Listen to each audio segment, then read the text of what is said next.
myself and Map have been working with Adam and his team for about 18 months now, and they are a financial planning service based in Leeds. The name of the business is Pura Vida, and we've had a financial planning partner in the past who was very good, and when he left that business, he actually recommended Adam to us. And you know, we're very protective of making sure that our clients get the very best service and work with very best partners. So we've taken our time to make sure that we've done our due diligence on Adam, and that we can validate that the work that he does.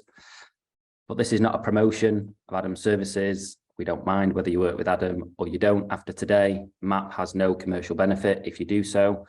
This is about working with partners who we genuinely see have shared values to what we have at MAP. And a lot of that centers around making sure that you're being intentional with your business, you're running the business that you want, you're living the life that you want, and that the business plays the right part in that. And often, as we're running businesses, we can get carried away with maybe lots of other people's agendas, or just carried away in the day-to-day, and we lose sight of maybe what's important to us. So we wanted to take some time today to help to recalibrate some of that, and we brought Adam in to help with that. You'll know that MAP talk passionately about the concept of financial maturity, and we talk about that often from a business perspective, but financial maturity comes from the people as well. And so we're looking at every opportunity we can to develop the financial maturity, financial intelligence, whatever you want to call it, of business owners and your teams and employees as well. And as I say, this is all centered around this concept of the business should be there to give you the life that you want, and for no other reason. And Adam, what part of the reason that we partner with Adam is because he's got a big focus on business owners. So this is less about, you know, the traditional financial advice of cutting costs and saving enough money to retire. And it's about actually how can you live the life that you want now, rather than just trying to save as much as you can for your retirement. So Adam, your business is called Pura Vida. For those who don't know, what does Pura Vida mean, and where did the name come from?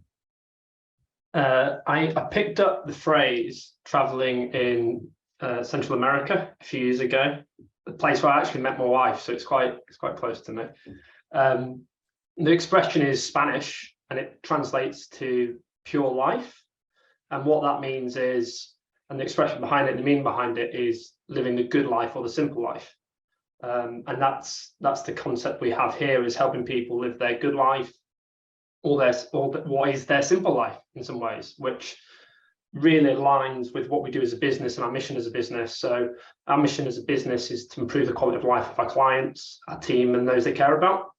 And how we do that is being really focused on the things that are important to those individuals and the goals, which is quite a nice segue into what we're talking about today. So whilst people might think a financial planner, financial advisors is focused on investments and pensions, what's important for us as a business is to focus on those goals and the things that are important. And what do you find, Adam, when you're dealing with business owners, how well usually are they versed at being able to relay what their goals are and what their objectives are and what it is that they're trying to achieve before you can then start to build a plan towards that? It's tricky. It's a difficult one, and it's not just for business owners. I think it's for anybody. It's to sit down, to take the time to think about the things that are really important to you, what that might look like now and what that might look like in the future. And that's a process, I would say. So the people I work with, it's quite an intense process to start with, to understand what's important to people, how they want to live their life, over a series of meetings. And we set some initial goals, and then that will evolve over time. But I know, speaking as a business owner myself, it's head down a lot of the time. So we might be focused on business exit, business sale, and then starting to live life. It's the same with people that don't run businesses, that are looking for retirement planning. It's very much focused towards, let's build up wealth for the future. At this date, down the line, let's then enjoy that money. And I think what's really important as part of the process is to look at what's important now and in the future, because as morbid as it is, we don't know how long we have. So what I'm really passionate about is helping people try to live more of their good life, their pure life, now and in the future. Yeah. And that process usually involves, as much as possible, trying to get any partner involved as well, doesn't it? So their life partner involved in those conversations, so that you're not just wasting a load of time talking about their goals when actually the family goals are not aligned to what you're discussing. And also, as you say, it's a process to build those goals, because if you just put somebody on the spot and ask them for goals, they might reel something off from a business book, or just in that moment what they think they want. But the process of taking your time to actually develop that helps, I think, one, to be more clear about, more real about what your actual goals are, and two, for it to stick, because you've invested that time in working it out. Yeah, I think it's exactly that. So it's about understanding, if you're in a marriage or a long-term relationship, understanding the goals as an individual, which is different for different people in the relationship. It's rare that it's exactly the same. How you want to spend your time is not exactly the same as your partner. So it is often a case of saying, and kind of drilling down on an individual basis, and then also saying, well, as a family, what do you want to do? As a couple, what do you want to do? And then go beyond that. Who else do you want to help as part of that wider family? That might be then talking about children, it might be parents, it might be just family members that you have a strong relationship with. So as a planning process, it focuses on the individual, probably to start with the goals, but then what's important to them, which is then beyond themselves often. Great. So this idea of running your best life, then what plays into that? What sort of categories, if you like, do you work to help your clients to understand that? What are some of the areas that we can get them to think within, to get them focused on what living their best life will look like? Because obviously it's not just all about money, is it? Money is a big factor, but what I try to do is remove that as a barrier, because there's two things I think that commonly stop us doing what we want to do with our time. And ironically, one of those things is time, having the time to do those things. And sometimes it's the financial resource as well. So why we often work so hard, and what we're doing is to almost create that for the future, to create time, to create assets, money, to give us options. So I think what's probably a good thing to think about is saying, if money wasn't an issue, if you didn't need to worry about money, what might you do with your time? How might you spend your time? What might you spend your money on? If money isn't an issue, is there something that's there that ultimately helps you live a better life? It might be, when I say material things, it might be a house that costs money. It might be a bigger space to live in. I often find when I ask those questions about kind of removing money as a worry, it's not these kind of extravagant things that people say I'll spend money on. It's rarely, I want to buy a Ferrari, I want to go on this exotic holiday, that I'm doing this. Holiday and travel is definitely a big one. But it's often more practical, and that goes back to what's important to people and those individuals, is to say, what does a good lifestyle look like? It rarely involves that really expensive car. It's often about time and experience. Yeah, I'm just going to put a little poll up that I've created. So basically, it's the win the lottery question, isn't it? If you had all the money you needed, whether that's from selling your business, winning the lottery, inheritance, whatever, money was no longer an issue, would you change the way you spend your time in any way? So in any aspect of life, would you make any changes if money was no longer an issue? So why do you ask that question, Adam? It's because it removes the barriers of how we're perhaps currently living, and it allows people to get to the point of what's important to them and what their ideal lifestyle looks like.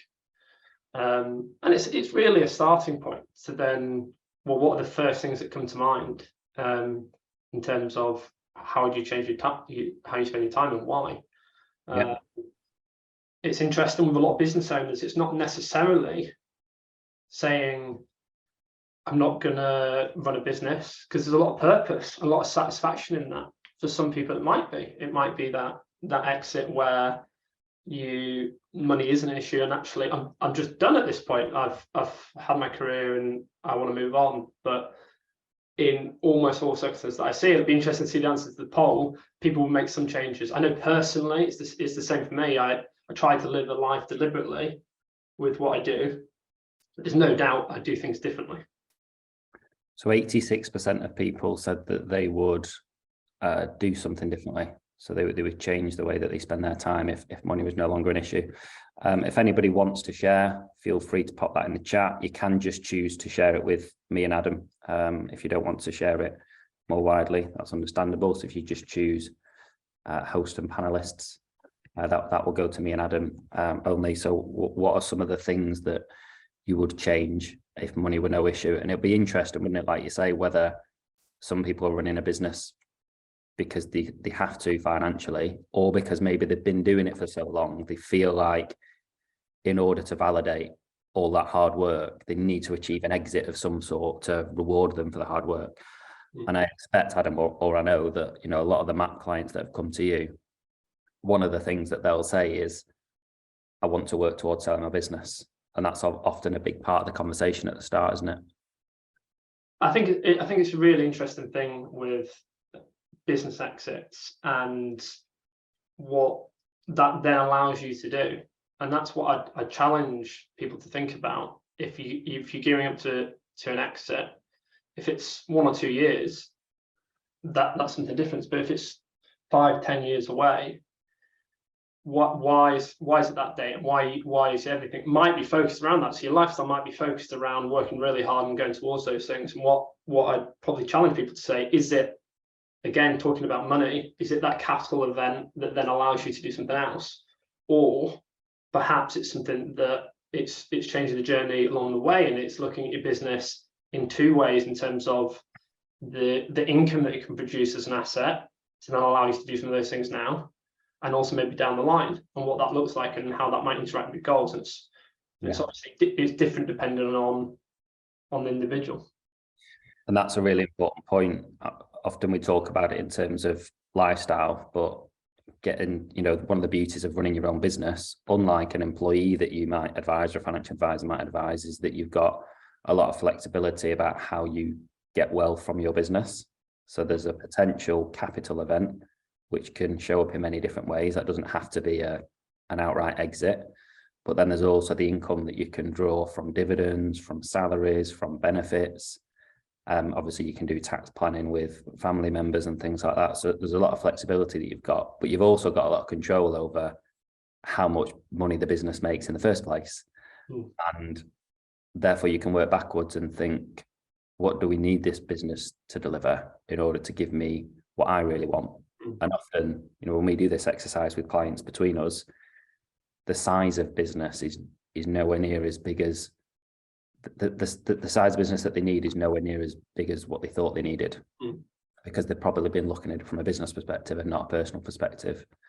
And so what we want to be careful of is that people are not sacrificing the enjoyment and fulfillment of running a business for the wealth of selling a business, when actually there's ways of generating wealth during the lifetime of the business.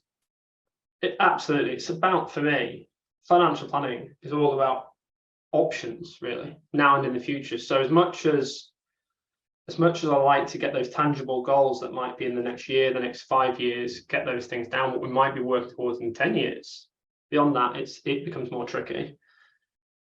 The reality is, what we're doing is trying to make some changes in the shorter term, and also then giving ourselves options in the longer term. So I think that's a really interesting concept when we're thinking about this, is saying, well, what is that money for down the line? Absolutely, we want to plan out to say, this is how much I need to live and do all the things I want to do. These are my goals. This is a lifestyle I want to have. But it's also about options, because what we know is these goals are going to change all the time. So let's say 80% of the things you have in the initial conversation stay, and then as you go through life changes, and it sometimes changes fast, and sometimes it's predictable. And I think that's quite an important thing as a business owner, is to know that you have the options. So it's about building security over that time as well, is what I'd say. So that it's massively important, Adam. I think there's been a number of books written in recent past about how much do you need, And it's all, as I say, it's all geared around retirement and what's the part. But that is a very traditional way of looking at life, isn't it? Is to how hard do I need to work up to the age of 65 to be able to have the retirement that I want? And what's really refreshing here, and I'm massively passionate about, is how do you live the life that you want now? And often this shows up with clients will come to us and then we'll pass them to you because they've got a short-term issue, or not an issue, a short-term project question mark. So it might be, how much should I put into my pension before the tax year ends, for example. And what you're saying and what you help to say as well, there's two answers to that, because there's one is what's the maximum that's available, which we can help calculate, which is based on unused allowances that you've got, and it's based on how much cash the business can afford to put into a pension. But then there's another one that is, what are you trying to achieve out of life? Because maximizing that pension contribution, the business might be able to afford it, your allowances will allow you to afford it, but that might be at the sacrifice of the dream holiday that you want to go on with your family next year, or putting your children into a private school next year, or buying the boat that you want. So it's I think you've got a difficult job, because it's like business owners come to you with a question and it's trying to get them to think about the wider issues, isn't it? And not just the symptom that they're coming to you with today. Absolutely. It's not that's the kind of the first question with anything to do with investment is it affordable? And what I mean by that is, well, you've got some cash, I want to do something good with this, but what is good? How do you want to kind of live? What's your plans for the next few years? And it's not doesn't have to be this dramatic, I want to go traveling around the world, I want to go on a gap year. It can be things like, well, actually I've got a house move coming up in 1, 2, 3 years. So as part of my plan, I would like to buy a bigger house because it's going to give me a better lifestyle. I might have young kids, I need extra space, it's got that garden, it's all these things are important to you. So it might not be the right thing to put it in a pension, because you might need that capital for that step. And that's how you can plan out your goals, to say these are the goals in the short term and the long term. Pension contributions are an absolutely fantastic way to save for the longer term. So when we're looking at the long-term goals, how do we want to live in the future? I'm a big fan of pension contributions, but we also need to balance that with the shorter term. And that's probably my challenge to people listening, is saying, perhaps try focus a little bit more on the shorter term, not just the long term. Or maybe if you're just focusing on the short term, maybe focus on the longer term as well, and try and get in that balance. To say, as much as we can, let's try to do the things that are important in the short term, medium and long term. We did the podcast recently, didn't we, Adam? We'll share that afterwards, because we go into some of this in more detail. But one of the things that really resonated was about the financial confidence. So the ability to know that when you're paying for that expensive holiday, or you're paying for that house development, you're not doing it thinking, have I done the right thing? Can I afford it? You've got a plan that's basically giving you the permission, if you like, self-permission and the confidence to say, I'm spending this because I've put this much into investment, this much in pensions, and it was all part of the plan. So as I said earlier, whereas a lot of traditional financial advice is about holding back on spending and living your best life, you actually put the life first and then work out, therefore, what you can afford to put away for a rainy day, for retirement, for medium-term accounts, long-term investments, once you've worked out how much you want to spend on living the life that you want. It's interesting, on the podcast, I use the word balance a lot, and that's exactly it, is balance between those different things. So it really helps if you're going on that nice holiday that you want to, but you also know that you're doing some things for your other goals in the medium term and long term, rather than just saying, I'm spending the money on the holiday and kind of burying my head in the sand. I know personally that, like my own finances, I feel good if I know that no matter like how little the contribution might be to my longer term, I'm making progress on that goal, and that's going to happen over time. At the same time, one of the most important things in my annual budget is holidays, because that's so important. The time I spend with my family, it's an important part of my life to travel, and I think it is for a lot of people, and it goes exactly back to that. As a business owner, it's hard to find the time often to do that. But I think a lot of people will say it's part of the most important few days of the year when they go away. So it's being deliberate, not just with money in terms of the personal finance, but being deliberate in business as well. So you can create that. That's again, speaking personally, it's what I'm trying to do in this business is put the right team in place to help me with time. Yeah, I think it's an amazing way of looking at it and really refreshing. And I tried to get this webinar, as you know, to happen early in the year when people are coming into a new year with, I'm not saying this to have a go at you, by the way, it's not your fault, you will. But people coming into the new year with energy and with focus and wanting to be intentional. And the idea that part of that is thinking ahead of the year of what are all the things I want to do to enjoy myself, as opposed to just what are the targets I want to hit. For example, you know, X number of weeks or number of holidays, days holidays I'm going to take this year. Who am I going to take them with? Maybe some of them with kids and some of them without kids. I like to do, as you know. You know, spending time with mates, days away as a couple, you know, actually planning all of that out about the here and now this year, as opposed to just what we're going to do decades away. And then once you've worked all of that out, you know how much of your income, your wealth you've got available to then put into other areas, whether it be investments, pensions. So once you've sort of done that exercise of what's the money that I want to spend on the short term and on enjoyment, what's the next bit? Talk us through how you then, you know, how you then segment the savings and the investments and the medium and long term planning. Well, I think the starting point of that is your annual budget that you have now goes quite a long way to your plan. So it's hard to say, well, what am I exactly going to be spending in 10 years' time? You'll have a good idea based on how you're spending now and what your plans are. So if I was to look at this process, to start with, it would be focusing on individual, find those goals, get them down. So that's one thing I would add is whilst we're talking about this, I'd encourage people to write those things down. Write down what you're going to be doing this year, how you want to spend your time, what you want to do more of, and then you can move on to longer term things in the next 5 years. I'd love to get to this point where I can do this. So if the holiday goal's 3 weeks this year, but you want to spend more time, it might not be realistic this year, but I'd set that target to say within the next step is within 5 years, we'd like to spend 6 weeks. And then that deliberate plan you can aim towards and also hold yourself accountable, particularly within the year. You can look back on it next year and say, these are all the things we looked to do. We achieved these, we didn't quite do this. What are we going to do this year?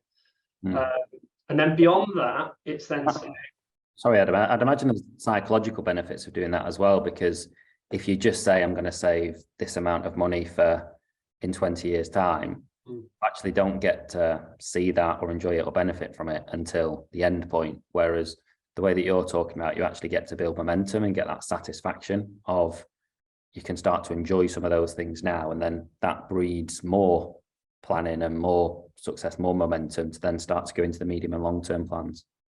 It's just the same as in business as well. So when you're planning your year as a business, we're quite deliberate in terms of the 1 year plan. It gets harder and harder the further you go out, I find. And so we'll have 90-day targets as well in business. And then what we can do is reflect on that. We're aiming to do this. Did we achieve it? Let's reflect on that and do more of that, or change this, or make this a priority.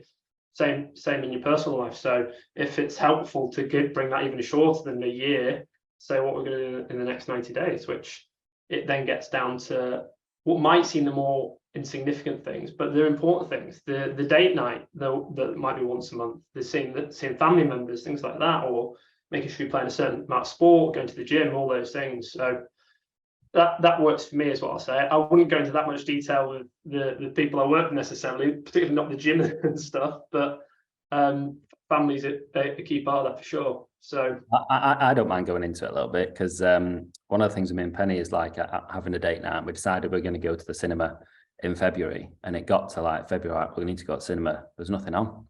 Like, yeah, but we said we're going to go to the cinema. So we went and watched a pretty average film. But it's that thing, like if we didn't have the plan, we'd have just said, we'll just stay at home tonight. We won't do anything. But actually got to enjoy a bag of popcorn, got to relax away from the kids a little bit and spend some quality time together.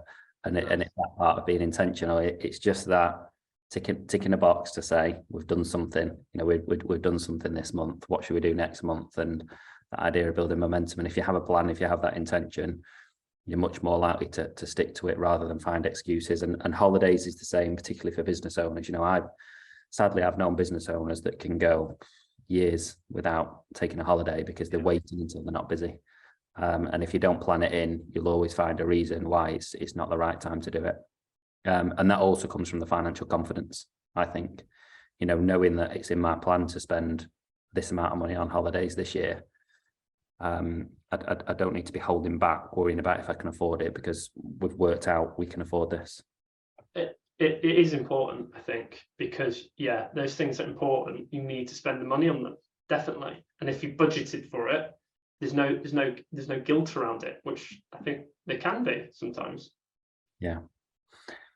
I want to move on back to business a little bit, because I want to talk about how, as you grow a business, I think often a lot of people start to realize that sometimes they've got more to lose than they have to gain. Actually, they've already got a brilliant business. They already spend a good amount of time with the family. They already have good holidays. They're already making good income. Can you talk to us about some of the ways of protecting against that going wrong, rather than just the opportunity, what some of the risks are and how you can protect against that? Yeah, what I see with a lot of business owners is they'll have a lot of their wealth tied up either in property and or the business. And they don't have any security outside the business. So for a lot of people I work with, it's a process, but building that independence from the success of your business, which I think it brings a lot of psychological benefit, because the stress of work, we know running businesses, the ups and downs that go with that, and how important every sale might be, or that client that you lose. And I think for our well-being, it's really important to start to grow that security out of the business, rather than this milestone is we'll get to the exit, let's 100% all in. And there's a lot of pressure that comes with that. And the reality is, we know running businesses, it's not always going to be the fairy tale stories. So what's important is to go through a journey of saying, how much can I build or wean myself off the dependence of the business? So it's extracting money through that journey from the business that's building up assets that are there to be spent. So we're not entirely dependent on a capital event. So that might be vehicles like pension contributions as a starting point. If you don't need it for the long term, pension vehicles are a great vehicle because of the tax benefits. But it's also building some flexibility as well in your name. So as an asset, cash provides generally over the long term a pretty poor return, but it's so important in some ways. So having that safety net, if there's some pressure on the business, some pressure on the cash flow, you've got that safety net in your name that you say, however much capital it is, if I don't pull money out of the business for a period of time, 6 months, 12 months, whatever that might be, we have this money. So we're not stressed about we need to hit this profitability all the time. The other thing I'd say as well is then having, depending on someone's age, a pot that's useful for the medium term as well, and some flexibility that's there. So an easy answer for that might be to do with ISAs. So ISAs have flexibility in terms of withdrawals. You might invest it for the long term, but then you have it as an asset that you can get hold of it at any time. As we know, we might have a plan, but life has changed. The conversations I have with people will say, are we planning to change house? And saying, absolutely not. We love it here, XYZ. I see them 6 months later and they're saying, actually, we just put an offer in on a house. It's going to cost this much. How does it affect our plan, Adam? And so there needs to be some flexibility in your life and your financial robustness, I think. Just as a business, you need the personal side. So that's what I see with a lot of business owners, that they're all in with their business, which, as I said on the podcast, might be the highest returning asset they have in their life. But it's also the riskiest asset that people have as well. So we know risk and return is loosely linked, and it might be a vehicle that creates a lot of wealth for people. Yeah. But we also need to be managing that downside, as you said. Yeah, and as well as it being a risky asset, it is just one asset as well. So it's not having a balanced portfolio. One of the things that you mentioned there was the reliance on a capital event. which I know that is something that Stuart speaks really passionate about as well. The reality is that very, very, very few businesses ever manage to achieve a capital event. You know, many never get to the point where they're close to capital event, and those that get close, you know, deals can fall down for any number of reasons that are way beyond your control, even for very good businesses that are nothing to do with anything that you've done wrong with running your business. And what we don't want is clients to be in a position where they're feeling like they have to sell the business because they've geared everything up towards that, and then it comes to signing that paper and they haven't got a balanced portfolio, they haven't got options, and they're begrudgingly having to sell their business, you know, God forbid a discount price, but also perhaps selling something that they love and something that's their passion. So as you say, it's about having options, and wouldn't it be great to be in a position where you can be getting offers on your business and you can take it or leave it, and either way you're in a really strong position because it's generating good income, it's giving you fulfillment, or you've got the option to go and do something else, you know, cash in on a capital event. But your plan, your financial plan, I guess, ideally, your personal financial plan is not reliant on that capital event happening at a certain time for a certain amount of money, because then you've got too much risk in your plan. It's certainly mitigating it. So it's not that we can't include it in the plan and be focused and be working towards that event, but we also need to be aware of the range that might happen, which can be quite extreme. So you might think, well, the business is going to be worth this, but 5-10 years out, things might happen in the marketplace and it might go from there to zero, or it might be 3 times that. Who knows? And with the financial plan, it's trying to introduce a little bit more certainty as much as we can, and that's just managing risk for people. So I think that's a really important thing you say. People will try de-risk their financial plan by selling a business because the capital's there, they can put that in their name. But my feeling with it is, why not go on a journey of de-risking the business by extracting money from the business over time, that's then building up your personal wealth outside the business. So as much as possible, when that capital event might happen, it's a bonus to your pot. It's adding to the buffer. Yeah. Additional things you do, which might open up some additional options for you. Yeah. So and the reality is, sorry to interrupt, the reality is both of these things work hand in hand as well, because if you're not making enough money from the business now and therefore you're desperate to sell it, you're probably going to struggle to sell it anyway, because no one's going to buy a business that's not making money.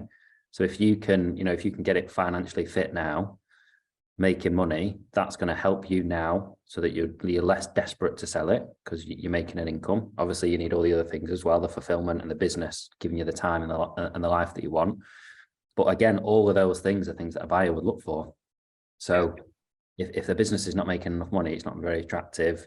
If the business owner is spending too much time in it, it's not going to be very attractive. So ironically, these two things work hand in hand. If you can build a business that works better without you and generates a good income, then you're not as desperate to sell it. But if you want to sell it, it's going to be worth more and more attractive. So that's the definition of options, isn't it? You talked about marketplace there, how the market conditions can change. Obviously, we're not in a great time at the moment from an economic perspective. How would you be, or how have you been advising clients differently? And our audience listening today, how should they be thinking differently, or what should they be thinking about as we're in a difficult market conditions at the moment? I think in a way it's a lot harder for you, Paul, to answer that question than it is for me, because there's a lot more uncertainty around business and what's happening with business and in that marketplace, so to speak. Whereas from a personal financial perspective, it's quite an easy question to answer if you've got the right plans in place. So the one thing that we do have the benefit of having assets outside of the business is they can be vastly diversified. So if not all paths lead to investment and stocks and shares, but the way to invest that way is going globally diversified, going low cost as possible, and that delivers returns over time. And we can rely on that over time. And why I can be so confident and robust on that is because all the historic data supports that.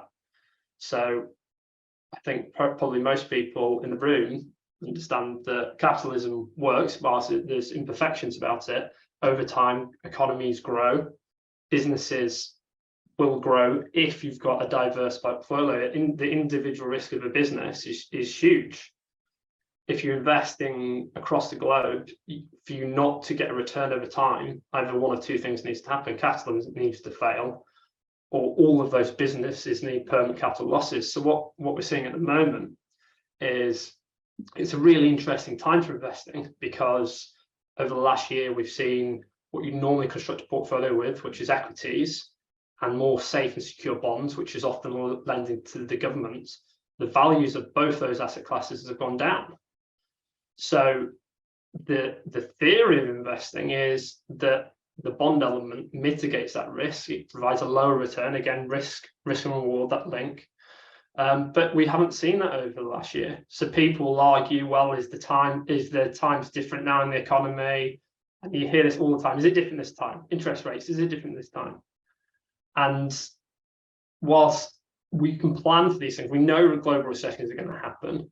I'm very confident they're going to return, because the data we use to say what happens with the stock market over time is not looking back on the last 10 years, it's looking back on the last 100 years, which includes data from world wars, huge financial events that are often of different natures. So it's a long way of saying is that in the short term, we don't know what's going to happen with the market, but over the long term, we can be very confident, because they always have.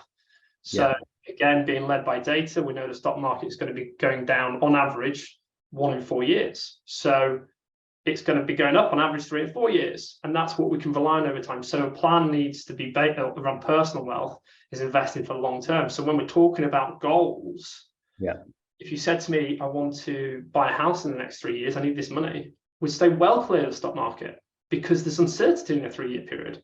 Over long periods of time, we can be confident and robust, because we know people are going to remain invested. Most people, for pensions, for example, the entire lives. So it's that journey that's up and down. But if you look at it over time, it's only one direction if you zoom out. So it's an important thing to explain to some people, because it then gives them the confidence that it can be worrying when the stock market goes down in 1 year. It's not something to worry about as a whole. And that invest for the long term is a bit of a cliche, but in simple terms, what I think the other way of looking at it is, if you're going to be concerned about the value of your investments going up and down over the short term, then that's probably not where you should be putting your money. It's an interesting conversation, because people see volatility in the stock market, but they don't see volatility in the housing market. People believe housing is safe, but we've seen the house prices in the UK have gone down for 5 consecutive months. If you ask me about the house market, I'd have a robust opinion in the long term. Have I got an opinion in the short term? No. Where's the housing market going to be in 5 years? A reasonable degree of confidence will be higher. 10 years, even higher degree of certainty. 20 years, even a higher degree of certainty. So that's the same as housing, is that we're not making short-term bets on housing, but we can be confident that that asset is going to grow over time. Yeah, great. Before we move on to the finishing couple of questions, if anybody's got any questions for myself or for Adam, feel free to pop those into the Q&A or the chat. As I say, we'll keep everything confidential. So if you want to just send it to me and Adam, just put host and panelists, and then we'll work through that question without putting you on the spot or saying anything confidential. So Adam, I've mentioned a few times that you enjoy, like I do, the thrill of dealing with business owners who have got loads of thoughts flying around the mind at any point in time. And part of our responsibility, I think, as professional advisors is to help them to have the right focus at the right times on the right things.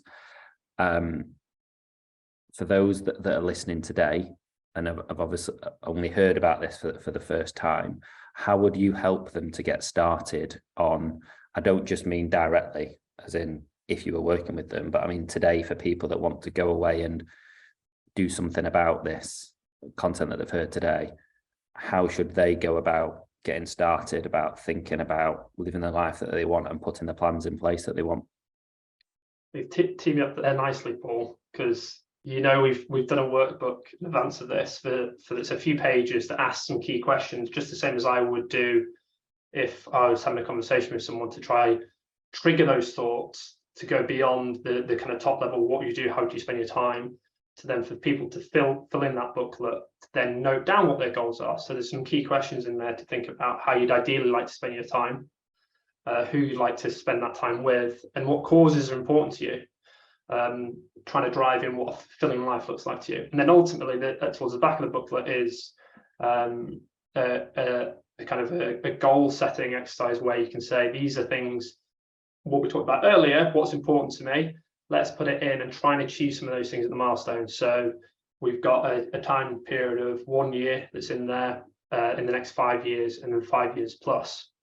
So it might be, as we talked about earlier, is thinking about, if we use holidays as an example, if that's something that's important to you, that you perhaps maybe want to travel more, it's maybe setting some goals that might be 3 different types of goals there. It might be this year, spending X amount of time away, in the next 5, this amount of time away, in 10 years, I'd like to do this, I'd like to go to these countries, I'd like to see these things. It might be to do with house purchases right now. It might be you want to do something on the house as it is. That might not fit in the next year, but it might fit in the next 5 years. So where we're all going on a financial journey is it might take some time. So when we're talking about removing money as a barrier, we do have this barrier and we do have this time barrier. But if we can think about those things that are important, hopefully we can go on that journey. So I'll give you an example to hold myself accountable on this. Is for me, I want to spend more time by the beach. Really enjoy surfing. I'm terrible at it, but I want to do more of it. So my good life is going to have that as one segment in there. What am I going to do in the next year? Hopefully I'm going to spend some time in Portugal. Longer term, I'm going to put that goal down to say, I might spend a couple of months in Portugal. My 10-year goal, 5 years goal might be to move there. I don't know yet. And that's the interesting thing about financial planning is I don't have all the answers yet, how I'm going to live my life, but I'm trying to get to what's important to me and then live that. Yeah. And that's those things we keep coming back to, is how do we create the time or the money to do that this year and in the future. Which, as you always say, is no different to building a strategy for a business. You don't know all the answers and all the things that you're going to do month after month for the next 10 years. Yeah. But you can set some key pillars and some, as Stuart would say, you can build the map of what's the destination and what are some of the objectives that are along the way, the pins that are along the way to achieving that objectives. But then as you move forward closer to that goal, inevitably part of the fun, I think, and the great game of business and the great game of life is that you're constantly reviewing that and assessing it and changing it where appropriate. You know, none of us can work to a rigid plan because we're humans and we all change. We change what we want. The world around us is changing. So it's about having agility in that plan as well, isn't it? Absolutely. It's better to have a plan that's 80% right than just going in that direction where things happen by fluke. And if again, look at my goals, what I might have for the year, might have for 5 years, I'm not going to hit them all. It'd be pretty boring if we did, if life was that predictable. Those goals might change, or they might not be achievable. We might only achieve some of them, but I think it's fantastic if we can do more of that, so we're not stuck in the rat race or what, in a way, society is expecting of us to do and how they expect us to spend our time. That journey that's been there for generations is working hard all your life to get to this point, and then at that point you might be tired, and then you're like, well, actually, I don't want to do this traveling. I don't want to take up this thing, and that's something I'm conscious of in my own life. When I use surfing as an example, it's going to be much more difficult for me to take that up in my 60s and 70s. It's not that I can't do that, but something I'm pursuing personally is I want to get to a reasonable level at it, and that excites me, and that's something that'll be an element of my fulfilling life. But no doubt that'll change. Is I might spend a year doing it, and actually the next thing that I want to get my teeth stuck into is this. And that's the fun part about planning. It's not setting these goals once and saying this is how I'm going to live life. It's setting those goals, short term, medium term, and long term, and reviewing them all the time, seeing the things that are going to excite you, the things that you're going to get a lot of happiness and a lot of joy from. And that's the stuff I kind of love. So brilliant. I'm going to start to wrap up, Adam. If you wouldn't mind just posting your contact details in the chat. I know we'll send them over email very soon, but some people might want to get in touch with you today. If you don't mind sharing your email in the chat, that would be great. And just to say, you know, whether you decide to spend some time with Adam, free of charge, by the way, you know, Adam's kindly offered to meet any of our clients that want to start a conversation and understand what working with Pura Vida will look like, and give some value and get you thinking in the right way. You're welcome to do that now and book time in with Adam for free of charge. But whether you decide to do that or you decide to do some thinking for yourselves, all I would urge you is to, you know, use the workbook that we're going to send over, try and scribble some notes down, get started, and we'd love you to share that with us at MAP, because I always say agency owners are very guilty, I think, of looking around at what everybody else is doing and obsessing about benchmarks and competitors and industry averages. And what we're far more passionate about is building your own plan, and MAP playing a part in helping to hold you accountable to that plan and to guiding you through that plan and to measure against it. And it means much more if we can see the human element of it and why you want to achieve that and what it is that you personally are looking to achieve. So if you can share any of that information either through Adam or directly with MAP, then we'd love to hear about it, and we can have much more fruitful and productive conversations and do our best work for you. So all's left to say really is thank you to Adam. Thank you for everyone who's given the time today. We have recorded this today, so we will send the recording out to you as well as Adam's workbook and Adam's contact details, and really hope to hear from you all soon. Thank you. Thanks, Adam. Thanks for having me.